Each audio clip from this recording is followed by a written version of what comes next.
야고보서에는 특별히 부자에 대한 경고가 많이 나오죠. 오늘 우리가 읽은 말씀도 그렇지만 1장 10절에도 보면 부한 자는 자기의 낮아짐을 자랑할지니 이는 그가 풀의 꽃과 같이 지나감이라 이렇게 말씀했습니다. 남들보다 조금 더 잘 산다고 교만하지 말라는 그런 말씀이지요. 부라는 거, 재물이라는 거, 건강이라는 거, 내가 지금 누리고 있는 모든 거가 풀의 꽃과 같이 지나갈 수 있다, 그런 말씀입니다. 뉴스에 보니까 벌써부터 저 아래쪽부터 시작해가지고 여러 가지 꽃축제가 열리고 있습니다. 제주도에 무슨 축제요? 유채꽃 축제, 진해에는 벚꽃 축제, 광양에는 매화 축제, 서울에는 또 벌써 벚꽃이 피었다고 그러더라고요. 저는 용인에 온 지 6년째 이렇게 접어드는데 용인에 또 보면 구석구석 벚꽃 구경할 만한 명소들이 여러 군데 있더라고요.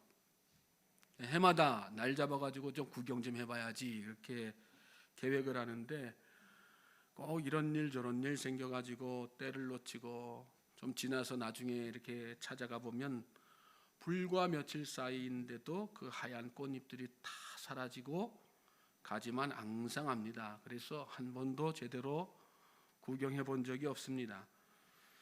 풀의 꽃과 같이 지나간다. 우리 인생 또 우리 소유가 다 그런 말씀입니다. 그러니 지혜로운 사람은 꽃을 보면서 무슨 생각할까요? 아름답다 하고 끝날까요?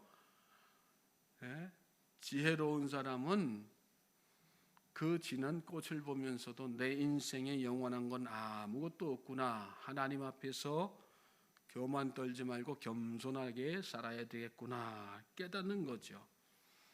야고보의 그러한 경고는 지난주에 묵상한 4장 말씀에도 나옵니다. 들으라, 너희 중에 말하기를 오늘이나 내일이나 우리가 어떤 도시에 가서 거기서 1년을 머물며 장사하여 이익을 보리라 하는 자들아, 내일 일을 너희가 알지 못하는도다. 너희 생명이 무엇이냐? 너희는 잠깐 보이다가 없어지는 안개니라. 한번 따라해 보세요. 안개. 네. 1장에서는 풀의 꽃과 같다 그렇게 말씀했는데 이번에는 잠깐 보이는 안개다. 꽃보다 더 빨리 사라지는 게 안개지 않습니까? 그러니 세월을 그만큼 아끼라 이 말씀이죠. 안개처럼 사라질 재물 모으느라고 안개처럼 사라질 인생을 덧없이 보내지 말고 영원한 생, 끝나지 않는 죽음 이후의 세계를 계획 있게 준비하라, 그 말씀이에요. 여기서 우리가 먼저 깨닫는 게 있습니다. 우리 신앙생활의 목적이 어디에 있으면 안 되는 겁니까? 재물 모으는 거, 돈 버는 거에 있으면 소유 눌리는 그런 거에 목적 두고 신앙생활하면 안 된다는 것입니다. 이 말씀을 여러분 잘 듣고 깨달으셔야지 됩니다. 제가 지금 무슨 생활의 목적이라고 말씀드렸습니까? 신앙생활의 목적. 신앙생활의 목적. 이 말씀은 우리가 예수 믿는 이유가, 하나님 믿는 이유가 사업 잘 되는 거, 돈 잘 버는 거, 잘 먹고 잘 입는 거에 있으면 안 된다는 말씀이지, 돈 많이 버는 거, 사업 크게 하는 거가 잘못됐다는 얘기가 아닙니다.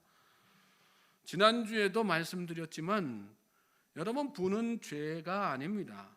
또 반대로 가난한 게 무조건 칭찬받을 일도 아니고 선한 일도 아닙니다. 부가 악한 것도 아니고 가난한 게 선한 것도 아닙니다.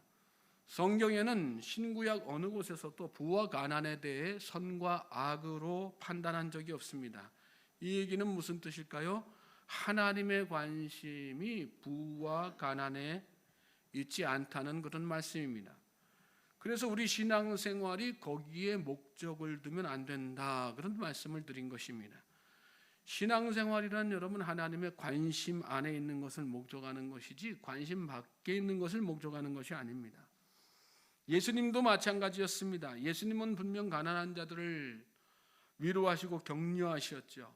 공중 나는 새를 보라, 들에 핀 백합화를 보라, 길쌈도 수고도 하지 않지만 하늘 아버지께서 먹이시고 입히시지 아니하느냐? 하물며 너희 일까 보냐?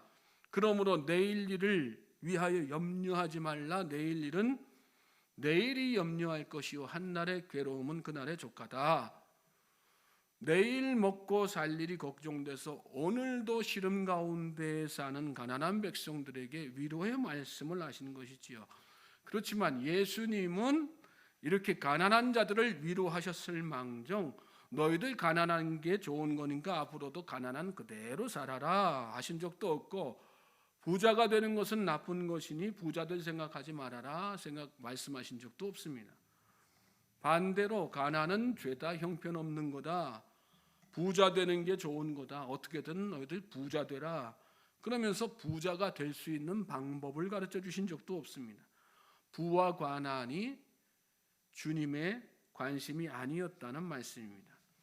자, 그렇다면 성경에는 왜 부와 관련한 말씀이 나오는 것이고 주님의 관심은 그렇다면 어디에 있는 것일까요? 바로 부에 대한, 재물에 대한 우리의 태도입니다. 하나님은 부와 가난 그 자체에 대해서는 관심이 없었어요. 또 그걸 통해서 한 사람의 인격이나 믿음을 평가하시지도 않습니다. 하지만 부를 모으는 과정과 사용하는 일에 대해서는 관심을 가지고 지켜보십니다. 왜 그렇습니까? 그 모든 것의 주인이 바로 하나님이시기 때문입니다. 그렇습니다. 여러분, 가정의 자녀들 다 양육해 보시지만 아무리 자녀라고 해도 부모의 돈을 정당하게 얻어내지 않고 아버지가 잠든 사이에, 어머니가 잠든 사이에 몰래 지갑 열어서 꺼내간다고 생각해 보세요. 기분 좋을 부모 있습니까? 없죠. 돈이 필요하다고 해서 필요하다고 달라는데 그거 갖다가 뭐에 쓸 건지 관심 안 갖고 내주는 부모 없습니다. 다 관심을 갖죠. 하나님의 것이기 때문에 과정에도 관심 가지시고 사용할 때에도 관심 가지시는 것입니다. 그리고 부모가 자녀들이 올바른 재정 관리 못하고 또 함부로 돈 사용하고 잘못된 일에 사용하면 책망하는 것처럼 우리가 하나님께서 주신 재물 가지고 잘못 사용하거나 잘못된 방법으로 재물 얻으려고 하면 그거 보시고 책망하시는 것입니다. 오늘 말씀에 나오는 부한 자들은 바로 그 부분에서 잘못되었기 때문에 심각한 엄중한 경고를 받은 것입니다. 우리가 본문 말씀 다 읽으셨는데 1절 한 번 더 읽어보시겠어요? 본문 1절입니다. 시작. 들으라 부한 자들아, 울고 통곡하라. 들으라 하는 말씀은 헬라어로 아니겐, 자 지금부터, 그런 뜻입니다. 지금부터 똑바로 들으라, 정신 차리고 강력한 경고의 말씀을 할 때에 사용하는 단어가 바로 이 헬라어 아니겐, 들으라 하는 얘기입니다. 부한 자들이란 앞서 말씀드린 대로 돈을 버는 과정이 잘못된 사람, 벌어들인 돈을 주인이신 하나님의 뜻과 상관없이 잘못 사용하고 있는 사람, 이 두 가지가 다 해당될 수 있어요. 그리고 각각 한 가지씩에 해당될 수도 있습니다. 그러니까 그리스도인들은 버는 것도 하나님의 뜻에 맞아야지 되고 쓰는 것도 하나님의 뜻에 맞아야 되는 것입니다. 그렇지 않으면 오늘 본문 말씀 가운데 뭐라고 경고합니까? 고생이 임할 것이다. 울고 통곡하는 날이 올 것이다. 여러분, 오늘 이 말씀이 저와 여러분에게 두렵고 떨리는 말씀으로 마음에 새겨질 수 있기를 주님의 이름으로 소망합니다. 고생이 임할 것이다. 울고 통곡하는 날이 올 것이다. 이 말씀은요, 마지막 때에 반드시 하나님 앞에 심판받을 것이다. 그거로 인해서 이 말씀하신 거예요. 여러분, 우리는 막연히 예수 믿으면 천국 갔고 예수 안 믿으면 지옥 간다고 생각할 때가 많습니다. 예수 믿으면 심판받고 예수 안 믿으면 심판 안 받는다, 그렇게 생각할 수 있어요. 그런데 오늘 이 말씀은 그거보다 훨씬 더 구체적으로 심판의 경고를 하시는 말씀이죠. 하나님께서 주신 재물을 정당하지 않은 방법으로 벌어들이거나 하나님의 뜻에 맞지 않게 사용하는 그것에 대해서 하나님께서 심판하시겠다 이 말씀입니다. 이런 사람은 다른 말로 하면 예수 믿는 사람으로 볼 수 없다는 그런 뜻이죠. 그가 정말 예수님을 믿는 사람이라면 하나님이 기뻐하시지 않는 잘못된 방법으로 재물 모으거나 하나님께서 주신 재물을 함부로 자기 마음대로 하나님 뜻에 어긋나게 잘못되게 사용할 수 없는 것입니다. 그러므로 그리스도인은 먼저 정당한 방법으로 재물을 벌어야지 됩니다. 4절 말씀을 먼저 보시겠습니다. 4절 말씀 보시면 보라 너희 밭에서 추수한 품꾼에게 주지 아니한 삭시 소리 지르며 그 추수한 자의 우는 소리가 만군의 주의 귀에 들렸느니라. 야고보가 본문을 이렇게 기록할 때 대부분의 당시의 유대인들은 농사꾼들이었습니다. 자기 밭을 가진 자작농이 아니라 남의 밭을 소작하는 품꾼들입니다.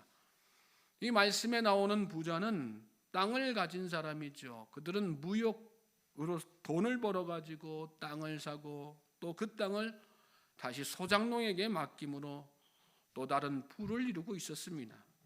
문제는 뭘까요? 정당한 품삯을 주지 않고 노동력을 착취하고 있었다는 것입니다.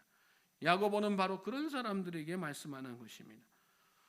너희 밭에서 추수한 품꾼에게 주지 아니한 삭시 소리 지르며 그 추수한 자의 우는 소리가 만군의 주의 귀에 들렸느니라.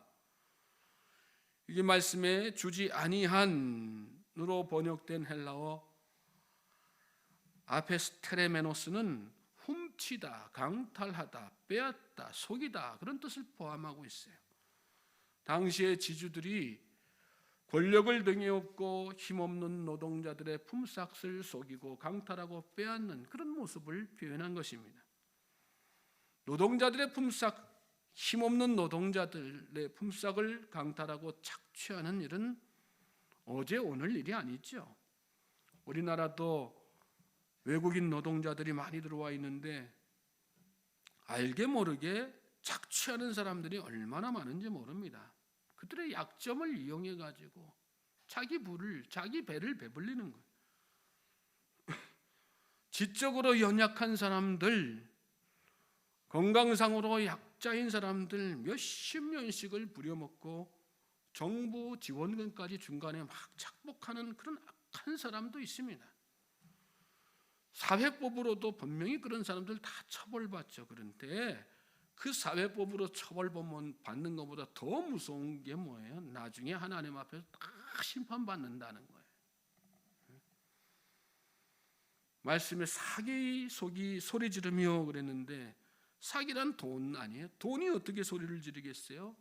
생명이 없는 것인데 하나님이 그만큼 철저하게 심판하신다. 그 말씀이에요. 또 남을 속여서 재물을 착복하는 사람들도 있습니다. 뉴스를 보신 분은 아시겠지만 엊그제 몬테네그로라고 하는 나라에서 코인 사기로 유명한 한국인이 붙잡혔습니다. 저는 몬테네그로라는 나라가 있는 줄 처음 알았어요. 여러분은 아셨는지 모르겠어요.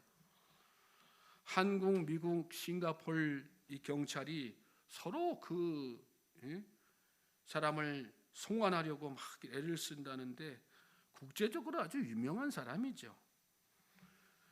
미국의 투자회사하고 시세를 조작했어요. 같이 속여가지고 그리고 고액의 이자와 수익을 나눠주겠다. 이 투자자들을 속여가지고 57조 원의 피해를 입혔다고 합니다.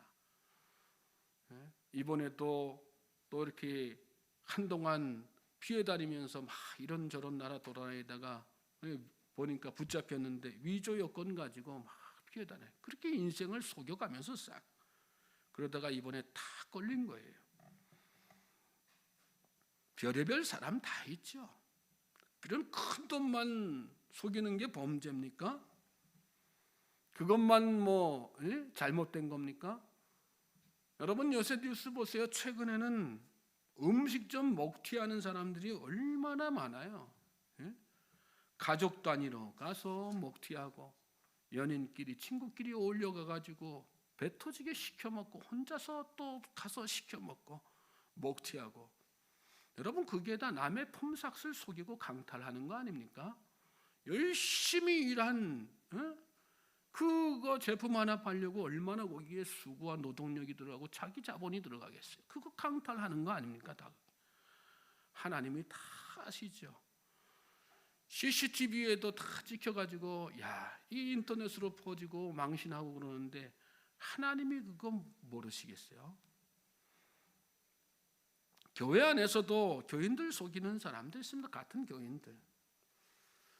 6절 넘어가서 보시면 너희는 의인을 정죄하고 죽였으나 그는 너희에게 대항하지 아니하였느니라, 이런 말씀이 나오는데, 당시에 악한 지주들에게 착취당한 그런 사람 일꾼들 가운데에는 의인, 여기 말씀에 의인이라고 나오는데, 이 사람들은 어떤 사람이에요? 자기 신앙 지키겠다고 신앙 때문에 어쩔 수 없이 소장농으로 일하는 그런 사람들이 있었거든요. 신앙 지키려다 보니까 제가 1절에도 한번 설명드렸는데요, 이 초대교회 교인들은 자기 신앙, 예수 믿는다는 그것 때문에 사람들한테 정치적으로 불이익당하고 경제적으로 왕따당하고 그래서 피해 많이 봤다고 그랬지 않습니까?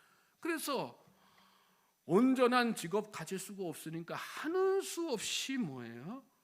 어쩔 수 없이 소장농하는 그런 사람들이 있었다는 거예요. 그런데 그들 또한 이 악한 지주들의 착취 대상이었다는 거예요. 정죄하고 죽였으나 대항하지 아니하였느니라, 이 말씀은 그들은 신앙 때문에, 그래요. 다른 사람은 지주 찾아가서 품삯 제대로 안 쳐주면 지주 찾아가가지고 그 물리적인 방법으로라도 돈을 받아내거나 항의라도 막 하지만, 이 사람들은 어떻게 해요? 신앙 때문에, 예수 믿는다는 것 때문에 함부로 하지도 못하고, 그러면 이 악한 지주들은 도리어 그걸 이용해서 더 악랄하게 착취했던 거예요. 그래서 여기 말씀에 보면 의인을 정죄하고 죽였다, 이런 표현을 한 것입니다. 그럼 여러분 지금은 어떨까요? 교회 안에서도요, 금전관계 이상하게 하는 사람들이 있어요. 교인이라서 말 못하고 예수 믿는다는 것 때문에 따지지도 못하고 그거 이용해가지고 같은 교인끼리 돈 떼먹고 이용해먹고 속여먹는 일 얼마나 많은지 모릅니다. 교회 안에서. 저는 우리 교회는 그런 일 없어서 얼마나 감사한지 몰라요. 예? 아직 우리 교우들 관계 자체가 돈 빌리고 돈 빌려주고 그런 관계도 안 되겠죠. 예? 이 관계가 좋은 거예요. 적당하게, 적당하게. 거기까지 관계 가는 거 좋은 거 아니에요. 적당하게 거리도 지키면서, 그러나 서로를 위해서 아끼고 사랑하는 마음으로 기도도 해주고, 어렵고 어렵고 힘들게 사는 교우들 있으면 가서 줄지언정 빌리고 꾸는 그런 관계 아니고, 사랑으로 그렇게 하는 거죠. 정당하게 벌고 정직하게 또 순수하게 버는 사람, 그 사람이 성숙한 그리스도인인 것입니다. 저는 저와 여러분이 그런 성숙함을 가질 수 있길 바랍니다. 주일에 돈 버는 것도 여러분 잘못된 거예요. 주일에 돈 버는 것, 주일에 바쁘면 돈 벌 수 있죠, 이렇게 쉽게 생각하지 마십시오, 여러분. 주일에 돈 벌러 다니고 그러다 보면 어떻게 해요? 주일은 주님의 날인데 주님의 일에 등한시하게 되는 거잖아요. 예배에 등한시 되는 거 아니겠어요? 돈 버는 것뿐만 아니라 다 그렇습니다. 예배를 등한시하면서 다른 일에 몰두하는 거, 그거 하나님 절대로 기뻐하시지 않는다는 여러분 잘 깨달으시기 바랍니다. 주님의 영광 위해서 온전히 이 하루 보내야 하나님께서 기뻐하시지, 만몬의 마음 뺏겨서 이 하루 주일날 주님의 날도 제대로 주님 앞에 헌신하지 못하면 그거 하나님께서 기뻐하시겠습니까? 그를 믿음의 사람이라고 말씀하시고 신앙의 사람이라고 이야기하시고 그를 칭찬하시겠어요? 아니죠. 만몬의 마음을 빼앗기면서 살지 않길 바랍니다. 만몬은 우상이죠. 만몬은 헬라어로 맘모나스라고 하는데 보통은 재물로 해석을 합니다. 그런데 그 원래 의미는 사람이 좋아하는 것, 사람이 신뢰하는 것, 그런 뜻입니다. 내가 좋아하는 것, 내가 신뢰하는 것, 여러분 그것이 내가 섬기는 대상이에요. 좋았다, 슬펐다, 기뻤다, 우울했다, 내 마음을 뒤흔들어 놓고 좌지우지하는 것, 그것이 바로 내가 섬기는 대상이라는 것입니다. 여러분은 요즘 무엇 때문에 기뻐하고 무엇 때문에 우울해합니까? 무엇의 충족 때문에 여러분은 즐거워하고 무엇의 결핍 때문에 답답해합니까? 그 대상이 하나님이 아니라면 그게 바로 만몬입니다. 만몬. 그리고 그 만몬의 마음 뺏겨서 하나님 앞에 마땅히 예배할 일 예배하지 못하고 하나님 기뻐하시는 일 관심 없이 사는 거 하나님 절대로 기뻐하시지 않는다. 정당한 방법, 하나님께서 기뻐하시는 방법으로 여러분 재물을 늘려가시기를 주님의 이름으로 소망하고 축복합니다. 두 번째로는 재물 사용하는 거 잘 해야지 된다는 거. 그게 성경적 재물관이에요. 본문 2절 3절 말씀을 함께 읽겠습니다. 시작. 너희 재물은 썩었고 너희 옷은 좀 먹었으며 너희 금과 은은 녹이 쓸었으니 이 녹이 너희에게 증거가 되며 불같이 너희 살을 먹으리라. 너희가 말세의 재물을 쌓았도다. 재물이 썩었다는 말은 쓸모없다는 뜻이죠. 여러분 재물이 언제 쓸모가 없어집니까? 쌓아두기만 할 때 장롱 속에 집어넣고, 예? 우리 집에 가면 우리 집 장롱 저 깊은 속에 황금 송아지 있어. 예? 그렇게 고이 모셔놓고 지내면 무슨 가치가 있겠어요? 아무 소용없는 것이죠.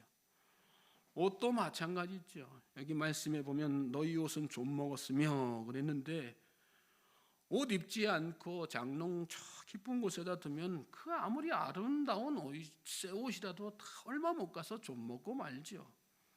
그래서 예전에는 장롱 속에다가 꼭 뭐 했어요? 나프탈렌, 그치요? 나프탈렌 종이에다가 딱 이렇게 싸가지고 같이 넣어놨죠. 그래서 옛날에는, 요새는 이렇게 뭐 뿌리는 거 좋은 향기 나는 거 막 이렇게 있지만 옛날에는 섬유탈취제 막 나오지만 옛날에는 다 어떻게 해요? 장롱에서 꺼내 입으면 다 무슨 냄새 나요? 아이고 다 똑같아요. 이 사람한테서 나는 냄새, 저 사람한테 나는 냄새 다 똑같아요. 나프탈렌 냄새 납니다. 그냥. 예? 모르긴 몰라도 여러분의 장롱 속에 입지 않은 옷이 입는 옷보다 훨씬 더 많을 겁니다. 그렇지 않아요? 처녀 때 산 옷, 예? 처녀 때 산 옷, 날씬할 때 산 옷, 무슨 미련이 남아가지고, 예? 애 낳고 나이 먹으면서 뼈가 벌써 통뼈가 다 돼가지고 맞을래야 맞을 수가 없는데 내가 언젠가는 입으리라 하고 스스로 희망 고문하면서 붙들고 있는 거예요. 그거를. 제가 장담하건대 그거 결국은 못 입습니다. 절대 못 입습니다. 여러분 모든 건 다 때가 있습니다. 재물도 사용할 때가 있어요. 옷도 입을 때가 있는 것처럼 재물도 다 사용할 때가 있어요. 사용하고 싶어도 사용하지 못하는 때가 반드시 옵니다. 우리가 잘 아는 어리석은 부자의 이야기를 여러분 떠올려 보세요. 줄구장창 창고 늘리고 쌓아놓기만 하다가 결국은 한 푼도 쓰지 못했습니다. 한 달란트 받은 정도 여러분 한번 생각해 보세요. 그는 보관만 잘 할 줄 알았지 사용할 줄은 몰랐습니다. 주님은 그를 어떤 종이라고 말씀하셨어요? 악하고 게으른 종이다 이렇게 말씀하셨어요. 그러면서 이런 말씀하세요. 그에게서 그 1달란트를 빼앗아 10달란트 가진 자에게 주라. 무릇 있는 자는 받아 풍족하게 되고 없는 자는 그 있는 것까지 빼앗기리라. 이 무익한 종을 바깥 어두운 데로 내쫓으라. 거기서 슬피 울며 이를 갈리라. 말씀을, 주님의 말씀을 여러분 잘 헤아려 드십시오.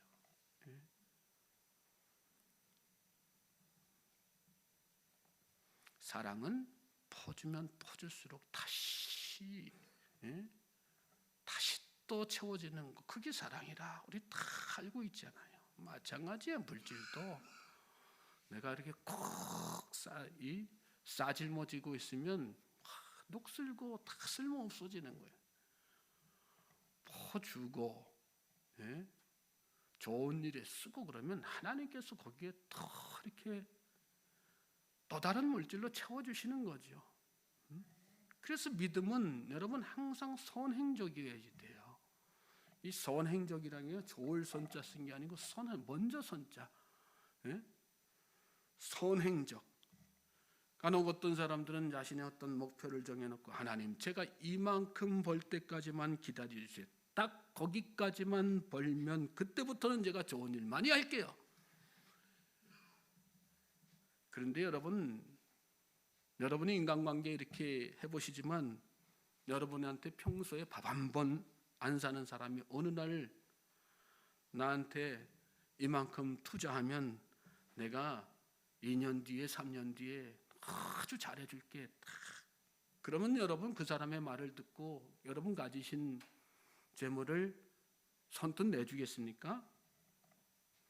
평소 그가 한 행실이 나한테 한 게 있는데 뭘 믿고 돈을 내주겠어요? 그렇게 투자해 달라고 손 내미는 사람이 참 뻔뻔한 사람 아니겠어요? 우리 신앙생활 하면서 우리 그리스도인들 가운데서 그렇게 뻔뻔한 사람들 얼마나 많은지 몰라요. 지금 당장 하나님을 하는데 너무 인색하면서 나중에 하나님 이렇게 저한테 이렇게 복 주시면 제가 정말 잘할게요. 이런 사람도 얼마나 많은지 모릅니다. 그 사람은 어떤 사람이에요? 뻔뻔한 사람. 따라해서 뻔뻔한 사람. 뻔뻔한 사람이에요. 뻔뻔한 사람. 지금 쌓아두고 안 하는 사람은 여러분 나중에도 안 해요. 그렇지 않습니까? 인간관계에서 겪는 사람들의 모습을 봐도 마찬가지잖아요. 지금 밥 한 번 안 사는 사람요, 그 사람 나중에 돈 많이 벌어도 그때 가서 또 안 사요. 하나님의 일에 선용하는 것도 마찬가지예요. 하나님 일도 마찬가지죠. 지금 안 하는 사람 나중에 가서도 안 해요. 절대. 왜요? 그때 가면 목표가 기준이 또 다 달라지거든요. 경차차 타던 사람이 여윳돈 생기면 경차로 만족하지 못하는 거하고 똑같아요. 그래서 믿음은 늘 선행적이어야지 되는 거예요. 작은 일에 충성하는 사람에게 큰 거 맡기시는 분이 하나님, 나중이 아니라 지금 하는 사람에게 나중 일까지 맡기시는 분이 하나님이신 건 여러분 믿으시기 바랍니다.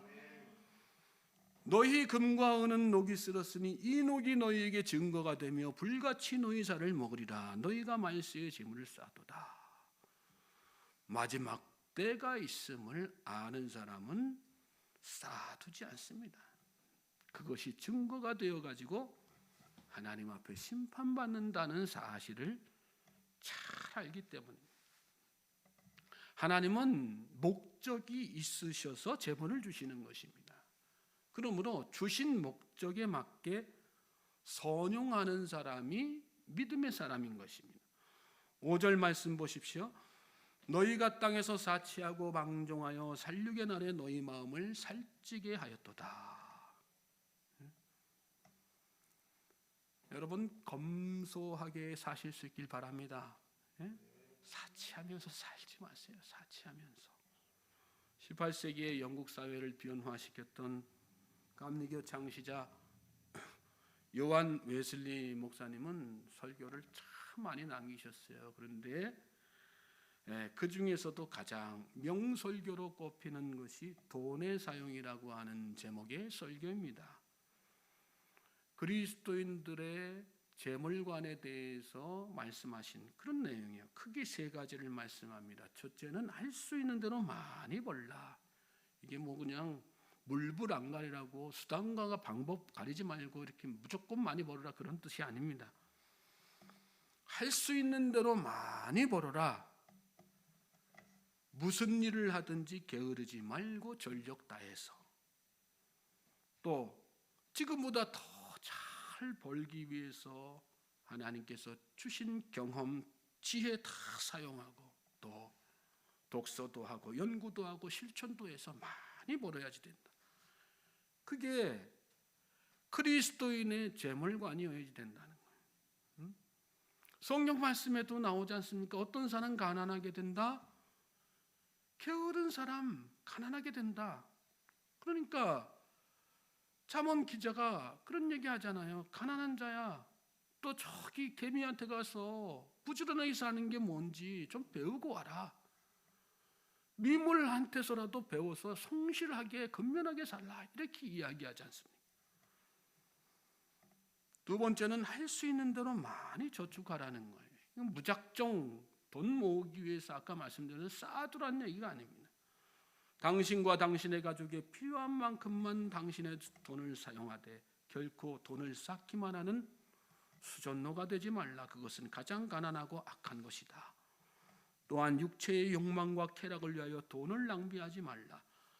술, 담배, 도박, 미식주의, 사치스러운 의복과 장신구 위해서 돈을 쓰지 말고 명예욕이나 권력을 위해서도 쓰지 말고 자녀들의 과도한 소비를 금하고 선행을 위하여 많이 저축하라. 좋은 일 쓰기 위해서 많이 저축하라는 것, 최대한 아끼고 저축하라는 건 낭비하지 말고 사치하지 말고, 그리고 마지막이 중요해요. 할 수 있는 대로 많이 주라는 거예요. 그렇게 아끼고 저축해서 할 수 있는 대로 많이 주라. 당신의 돈을 하나님께 드리고 이웃에게 주라. 당신과 당신의 가족을 위해 필요한 만큼 적절히 사용하고, 그 다음에 믿음의 식구를 위해서, 교회 안에 형제자매들 들어보면서 야고보서 말씀에도 또 그런 말씀 나오지 않습니까? 우리가 다 묵상했지 않습니까? 가난하고 어려운 사람 그냥 무관심하지 말고 도우란 얘기. 또 기회가 있는 대로 모든 사람을 위해 너그러이 주라. 이것이 당신의 돈을 거룩하게 사용하는 것이며 땅과 하늘에서 참된 행복과 영원한 생명을 보장하는 유일한 방법이다. 이렇게 설교했어요. 예수님도 양과 염소의 비유로 이와 똑같은 경고하셨어요. 마태복음 25장 31절 이하에 예수님이 이런 말씀하시죠. 인자가 자기 영광으로 모든 천사와 함께 올 때에 자기 영광의 보좌에 앉으리니 모든 민족을 그 앞에 모으고 각각 분별하기를 목자가 양과 염소를 분별하는 것 같이 하여 양은 오른편에 염소는 왼편에 두리라. 모든 민족이라는 얘기예요. 무슨 얘기예요? 모든 백성들 다 그렇게 양과 염소로 분별하시겠다 이 말씀이죠. 그리고 양은 오른편에 두시고 염소는 왼편에 두시겠다. 이 말씀은 무슨 심판하시겠다는 말씀입니다. 반드시 심판하시겠다. 그런데 뭘 가지고 심판하세요? 너 예수 믿었니 안 믿었니? 하나님 믿었니 안 믿었니? 그런 추상적인 말씀 가지고 심판하지 않으세요. 그럼 뭐라고 말씀하세요? 내가 35절에 보면 내가 줄일 때에 너희가 먹을 것을 주었고 목마를 때에 마시게 하였고 나그네 되었을 때에 영접하였고 벗었을 때에 옷을 입혔고 병들었을 때에 돌아보았고 옥에 갇혔을 때에 와서 보았느니라. 오른편에 있는 양에게 이 말씀하신 거예요. 반대로 왼편에 있는 염소들에게는 저주를 받을 자들아 나를 떠나 마귀와 그 사자들 위하여 예비된 영영한 물에 들어가라. 내가 줄일 때에 너희가 먹을 것 주지 않았고 목마를 때에 마시게 아니하였고 나그네 되었을 때 영접하지 아니하였고 벗었을 때에 옷 입히지 아니하였고 병들었을 때와 옥에 갇혔을 때에 돌아보지 아니하였느니라. 뭘 가지고 분별하시고 뭘 가지고 재판하신다는 거예요? 심판하신다는 거예요? 하나님께서 주신 것을 어떻게 사용하였느냐, 그거 가지고 양과 염소를 나누시고 심판하시겠다 이 말씀이에요.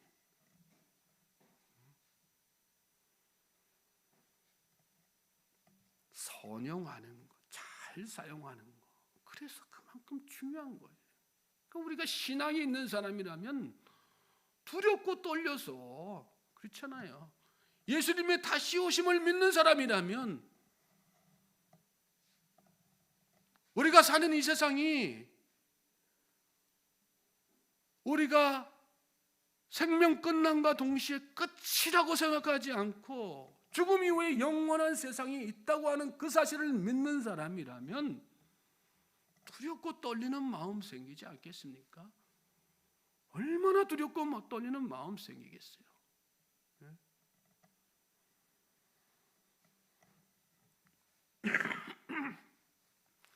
부와 가난을 결정하는 성경적 기준은 여러분 잘 들으십시오. 오늘 내가 굶느냐 굶지 않느냐에 있어요.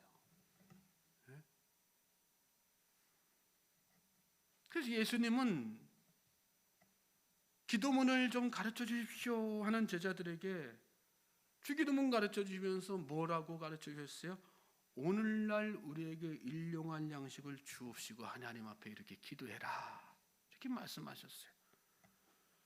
그날에 먹을 양식이 있다면 그는 가난한 자가 아니라는 말씀입니다.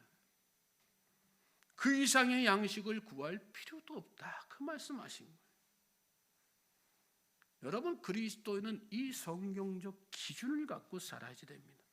이 성경적 기준에서 벗어나기 때문에 내 마음대로 상대적 기준 가지고 부에 대해서 생각하기 때문에 정당하지 않은 방법으로 재물을 모으려고 욕심내는 거예요. 그런 사람 어떤 사람이라고 성경에서 말씀합니까? 탐욕적인 사람.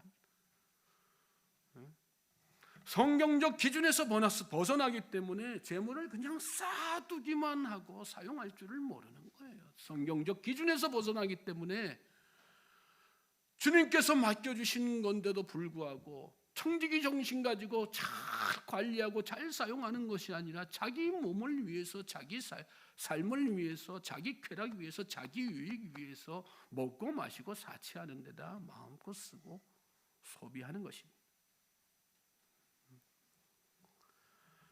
마지막 때가 있습니다, 여러분. 믿습니까? 인생이 꽃과 같고 안개와 같아요. 그건 진리입니다. 진리예요. 인생이 꽃과 같고 안개와 같잖아요.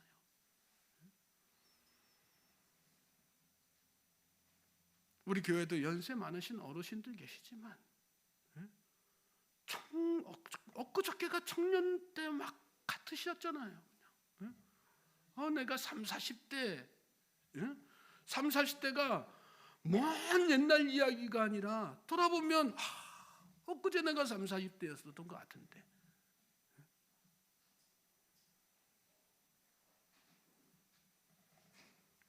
꽃과 같고 안개가 같은 게 우리 인생이에요. 우린 다 청직입니다. 그러니까 바르게 벌고 바르게 써야지 됩니다. 우리가 성숙한 그리스도인이라면요, 여러분 늘 무슨 생각해야지 돼? 어떻게 벌까를 고민해야지 되는 거예요. 막 벌어도 좋다. 무슨 우리나라 속담에는 뭐같이 벌어서 뭐같이 써야지 된다. 잘 쓰기만 하면 된다. 아니에요. 그건 성경적인 게 아니에요. 정승같이 벌어서 정승같이 써야지 되는 거예요. 그게 성경적인. 어떻게 벌까도 고민해야지 되고요. 또 어떻게 쓸까도 항상 고민해야지 되는 것입니다. 할만해서 하는 게 아니에요, 여러분. 하나님이 기뻐하시는 일이니까 해야지 되는 것입니다. 너 예수 믿었어 안 믿었어가 아니라 그걸로 평가받고 심판받는 날이 오니까 그렇게 해야지 되는 것입니다. 우리가 주님으로부터 들어야 할 말씀은 여러분 마지막 때 악하고 게으른 종이다 이렇게 들으면 안 되겠죠. 어떻게 들어야 돼요? 착하고 충성된 종이다. 저는 저와 여러분은 그런 칭찬의 말씀 들을 수 있길 바랍니다. 잘 벌고 잘 써야지 되는 것입니다. 정당하게 벌고 하나님이 기뻐하시는 일에 선용하는 그런 저와 여러분 될 수 있게 주님의 이름으로 소망하고 축복합니다. 그 목표, 그 방법으로 오면 아무리 많은 재물을 벌어도 하나님 나쁘다고 하지 않으세요. 칭찬하시죠. 잘 벌었다, 너 잘 벌었다. 그렇게 말씀하죠. 그런 사람한테 복을 더 주시는 거예요. 재물의 복을 더 주시는 거예요. 믿습니까? 저와 여러분이 그런 축복 누리면서 사실 수 있게 주님의 이름으로 소망하고 축복합니다.